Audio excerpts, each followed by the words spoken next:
Hi, this is Julia Allen from DMHA, and today I will be presenting a mini webinar on critical incident reporting for adult 1915I programming.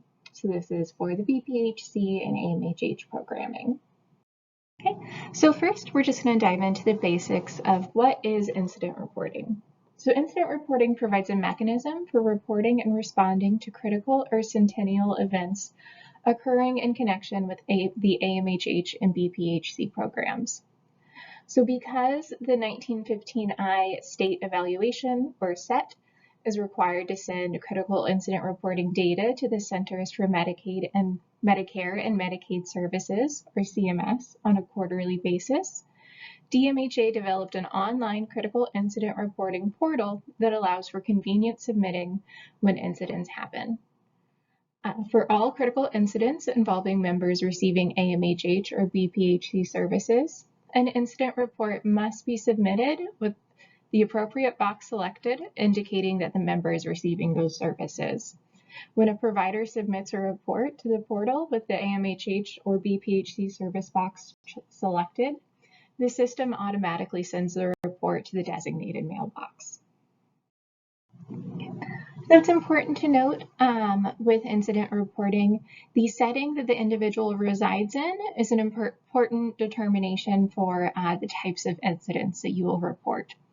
So for individuals residing in a residential setting associated with the CMHC, you'll see that you'll have report types for if there's a fire that requires the local fire department to respond, any emergency rendering the resident temporarily or permanently uninhabitable, any serious injury of a resident requiring professional medical attention, any suspected or alleged exploitation, neglect, or abuse, a suicide or a suicide attempt by a resident, incidents involving the resident requiring a police response.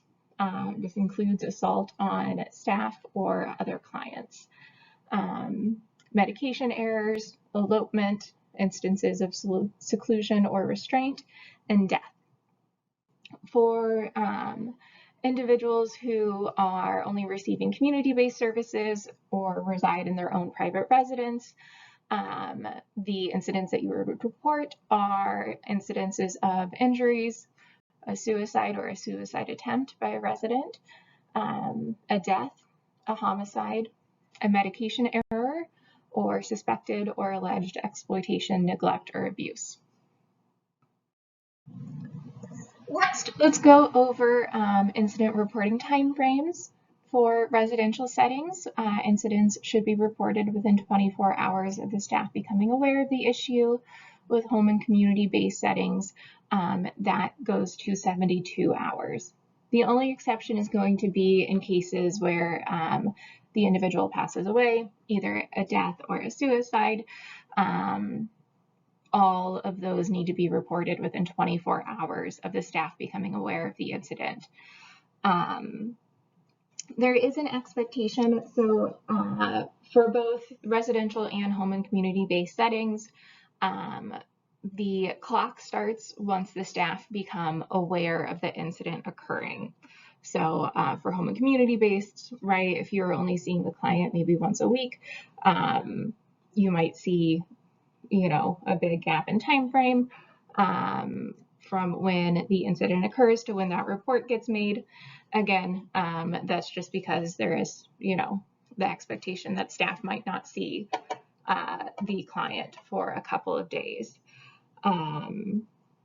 In residential settings, there is an expectation that reports be completed within 24 hours of the incident occurring for SGL and subacute settings, just because of the presence of staff in those settings, whereas transitional residential settings and semi-independent living settings might have a delay as well, just because of how frequently these individuals may see staff.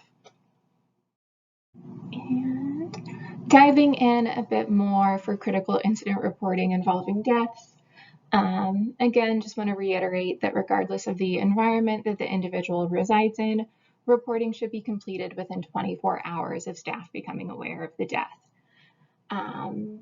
Some examples or things that we want to ensure are included in the description of events / incident sections.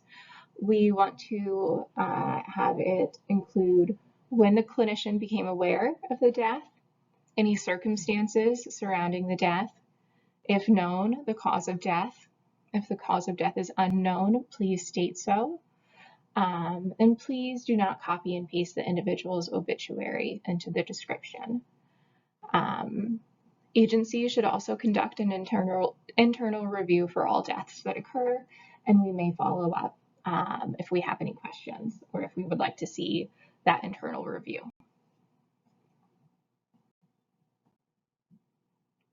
Okay. And then finally, let's just go over some circumstances where an incident report is not needed. We no longer require reporting for COVID-19 cases. This is both for community-based and residential settings.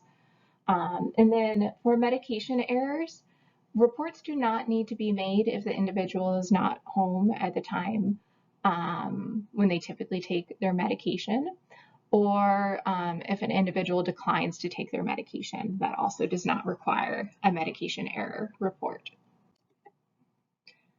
Okay.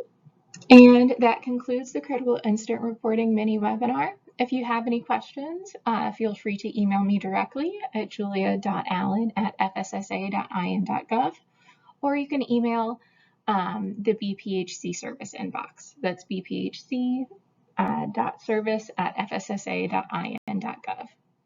Thank you. Have a good day.